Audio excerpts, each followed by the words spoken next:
आपलं शहर आता स्मार्ट होत आहे। मग तुम्ही कधी स्मार्ट होताय? स्मार्ट न्यूजचे यूट्यूब चॅनल सबस्क्राइब करा, स्मार्ट बना। नोटिफिकेशनसाठी बेल आइकॉन पर क्लिक करा। नमस्कार, मैं ओमकार अंगड़ी। स्मार्ट प्लस के आज के समाचार में आपका स्वागत। नज़र सबसे पहले आज के सुर्खियों पर। प्रशासन की सुल्तानी, किसानों की आंखों में पानी। कोरोना से लड़ने के लिए आ रही है एक नई गोली। एमपी फंड के विनियोग के लिए केंद्र सरकार की अनुमति। मुख्यमंत्री ने प्रधानमंत्री से मुलाकात की। नगर क्षेत्र में ठंड के मौसम की शुरुआत। चीनी मिलों के अच्छे दिन आएंगे। रंगोली के सप्तरंगों में खुशियों के दीप चमकाए, आराधना के साथ अपनी दिवाली मनाए। कपड़ों की दुनिया में एक भरोसेमंद और गुणवत्तापूर्ण नाम आराधना। गृहलक्ष्मी की सुंदरता की पहचान है साड़ी। घर की औरत का रुबाब और संस्कृति की देन है साड़ी। इस दिवाली के सुनहरे मौके पे आराधना लेके आए हैं महिलाओं के लिए मनपसंद साड़ीज और रेडीमेड सहित बच्चों के लिए आकर्षक और मनपसंद ड्रेसेस। पुरुषों के लिए जेंट्स वेयर में shirt, T-shirts, jeans, formal और भी कई प्रकार के ड्रेसेस। जल्द ही अपनी मनपसंद ड्रेस खरीदे सिर्फ आराधना में। बेलगाम के वस्त्र जगत में बहुत ही बढ़िया है आराधना। नए कपडे पहन के दीजिए दिवाली की शुभकामना। आराधना, मारुती गली, बेलगाम। आयुष्यात अडचणीचे प्रसंग सांगून येत नाहीत, म्हणूनच अशा प्रसंगात पाठीशी उभं राहणारे नाव म्हणजेच अण्वेकर गोल्ड। गेल्या 15 वर्षापासून सोने आणि चांदीच्या दागिन्यावर सर्वात जास्त सुलभ तारण कर्ज रक्कम देणारे आणि सर्वात कमी व्याजदर आकारणारे। कोणत्याही बँकेत सोन्या चांदीचे गहाण ठेवलेले दागिने सोडवून घेऊन आजच्या मार्केट दराप्रमाणे योग्य किमतीस खरेदी करणारे। दागिना असो वा विश्वास, आम्ही मोल जाणतो। अण्वेकर gold. अण्वेकर gold 8843 8863।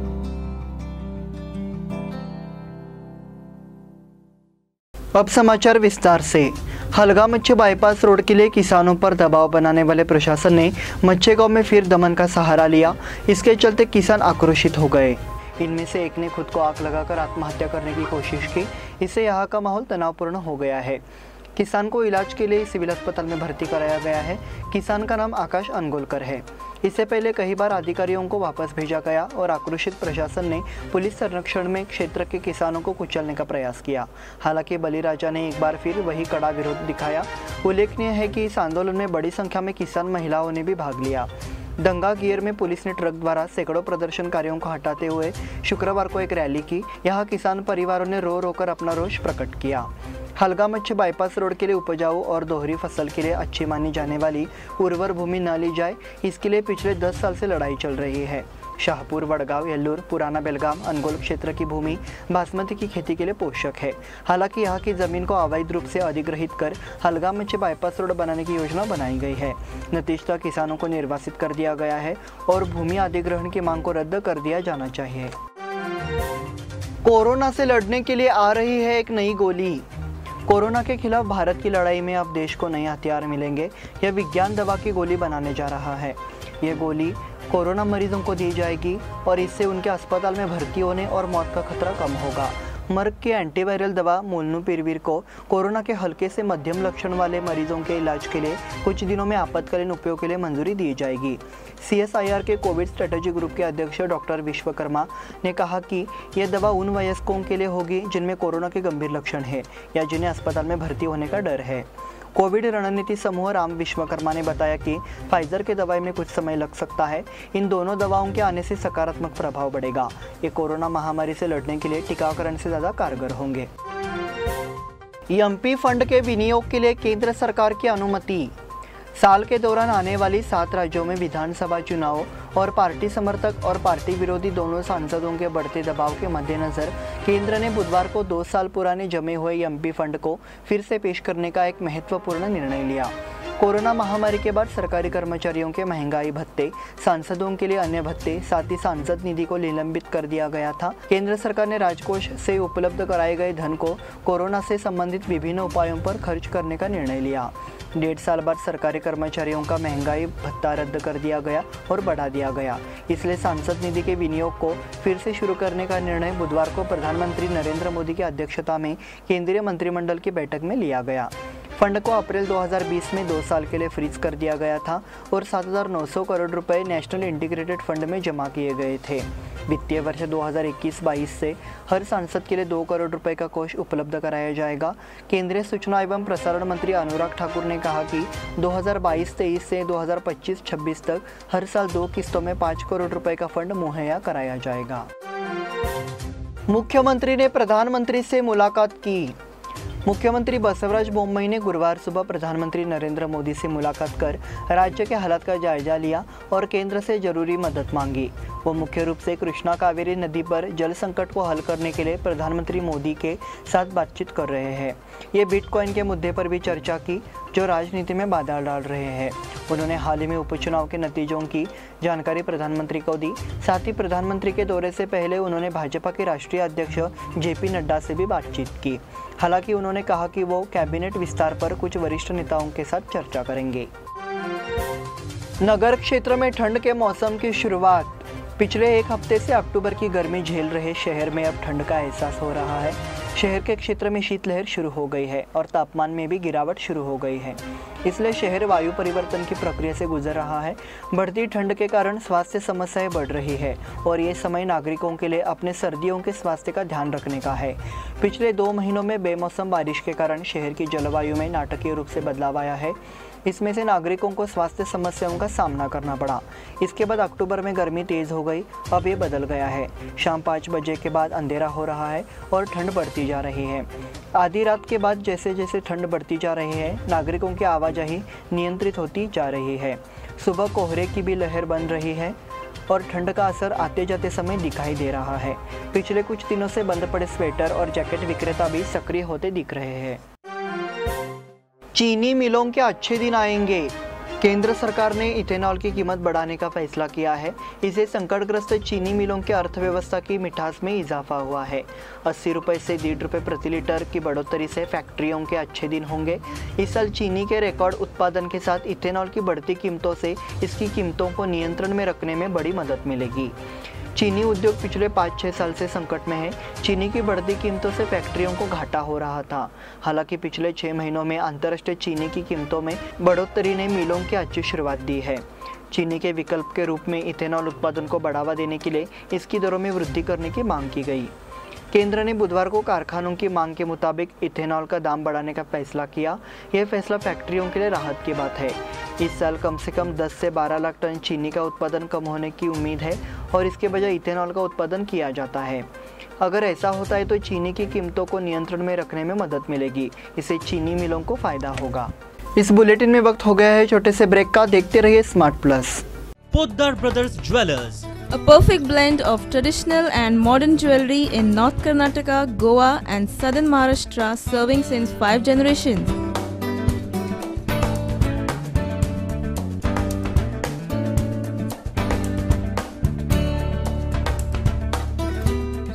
exclusive gold, silver and platinum jewelry showroom.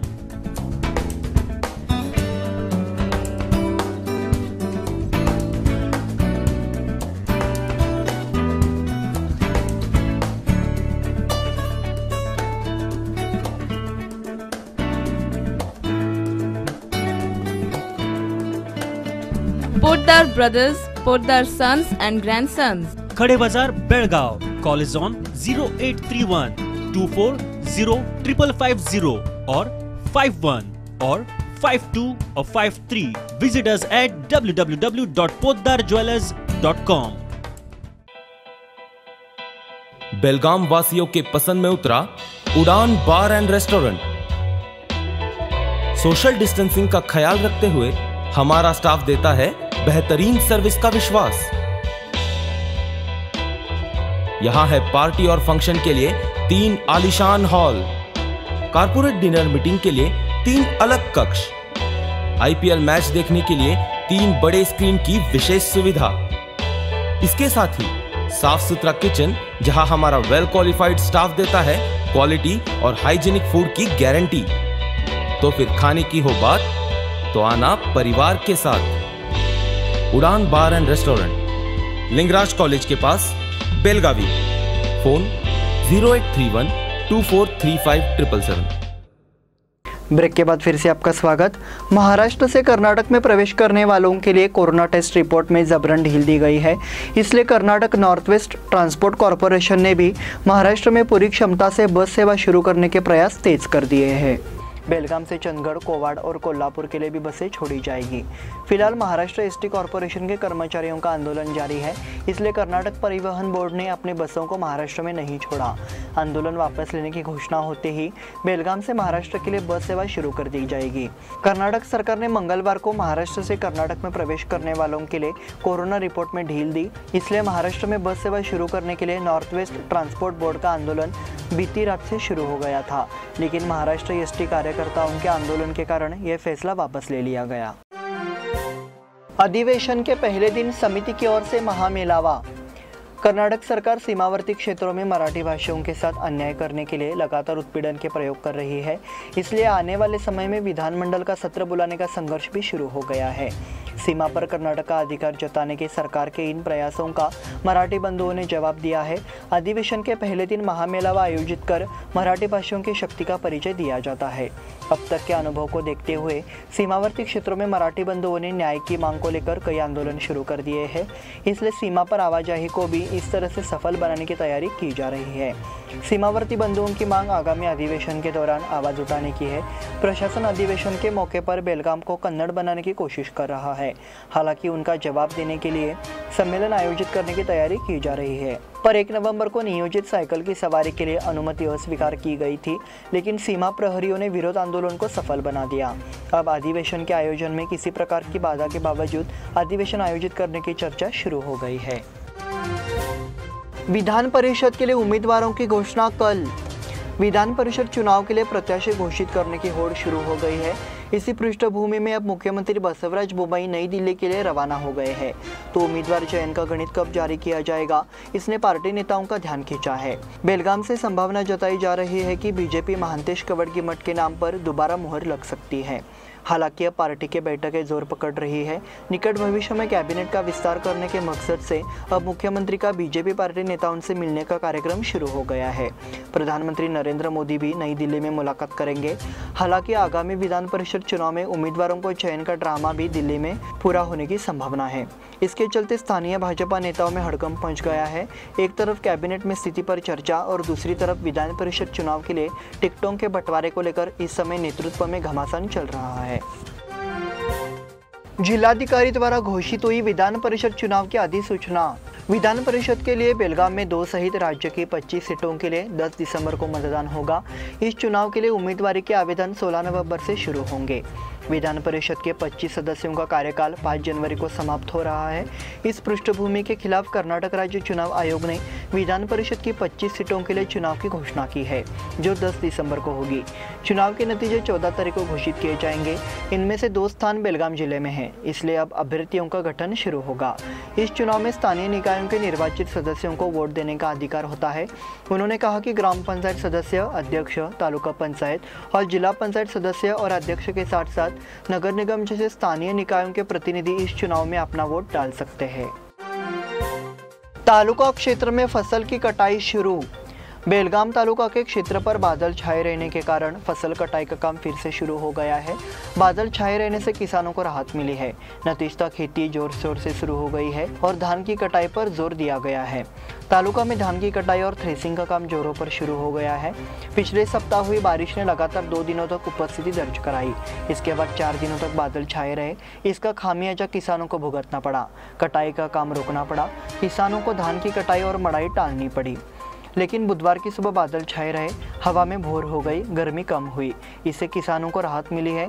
इसके चलते कटाई के काम को प्राथमिकता दी जा रही है। तालुका के अधिकांश हिस्सों में धान की फसल की कटाई की गई है। बारिश से राहत मिलने के बाद कटाई का काम जोरों से शुरू हो गया है। इस वजह से किसान फसल कटाई के काम से परेशान है। कटाई से पहले की थ्रेसिंग को प्राथमिकता दी जाती है। जहाँ नमी कम है वहाँ थ्रेसिंग का काम चल रहा है। किसानों की ओर से गीली उपनगरों से फसल निकालने का प्रयास किया जा रहा है। बेलगाम की केएस हेमलका बनी हाईकोर्ट की जज। न्यायमूर्ति रामनाथ हेगड़े, न्यायमूर्ति केएस हेमलेका और न्यायमूर्ति एस रचना ने हाल ही में कर्नाटक उच्च न्यायालय के 3 अतिरिक्त न्यायाधीशों के रूप में शपथ ली। इनमें केएस हेमलता मूलतः बेलगाम की रहने वाली है। इनका जन्म 28 मार्च 1975 को बेलगाम में हुआ था। उनके पिता स्वर्गीय श्रीधरन वायुसेना में कार्यरत थे, जबकि उनकी माता स्वर्गीय चंद्रमती एक गृहिणी थी। उन्होंने डीपी कॉन्वेंट स्कूल में 10वीं पास किया। भरतनाट्यम और लोक नृत्यों का अभ्यास 6 साल की उम्र से किया। उन्होंने डांस के क्षेत्र में 2 परीक्षाएं पास की है। उन्होंने 1996 में गोगटे कॉलेज ऑफ कॉमर्स से वाणिज्य में स्नातक की डिग्री प्राप्त की और 1999 में राजा लखमगौड़ा लॉ कॉलेज से कानून की डिग्री प्राप्त की। 1999 से 2000 तक बेलगाम के वकील अशोक एम पोद्दार के साथ कानून का अभ्यास किया। क्रिकेट कोचिंग संस्थान की टीम 56 रन से जीती। हुबली में आयोजित Leelavati palace cup under 14 cricket tournament में क्रिकेट कोचिंग टीम ने प्रथम क्रिकेट अकादमी टीम को 56 रन से हरा दिया। 39 रन बनाकर 3 विकेट लेने वाले ऑलराउंडर आदि को मैन ऑफ द मैच का पुरस्कार दिया गया। हुबली में खेले गए मैच में क्रिकेट कोचिंग संस्थान की टीम ने पहले बल्लेबाजी करते हुए 30 ओवर में 8 विकेट के नुकसान पर 180 रन बनाए। राजदीप ने 1 छक्का 4 चौकों की मदद से नाबाद 40, आदि ने 5 चौकों की मदद से 49 रन और शुभम केन ने 3 चौकों की मदद से 28 रन बनाए। श्रीकांत देसाई ने नेशनल पैरा स्विमिंग चैंपियनशिप में जीते 3 गोल्ड मेडल। बेलगाम स्विमर्स क्लब के दिव्यांग तैराक श्रीकांत देसाई ने काजीकोड़ा केरला कालीकट विश्वविद्यालय में आयोजित पहली para master national outdoor swimming championship में 3 स्वर्ण पदक जीते। संपादित ये घटना उस समय हुई जब श्रीकांत देसाई जम्मू कश्मीर में मुख्यमंत्री के बंगले में सेना में सेवारत थे। उस हादसे में श्रीकांत देसाई के सीने का निचला हिस्सा लंगड़ा था, लेकिन दिव्यांग बच्चों को तैरता देख उन्होंने तैराकी की ओर रुख किया और राष्ट्रीय स्तर पर सुयश हासिल किया। इसी के साथ स्मार्ट प्लस के आज के समाचार समाप्त हुए। धन्यवाद।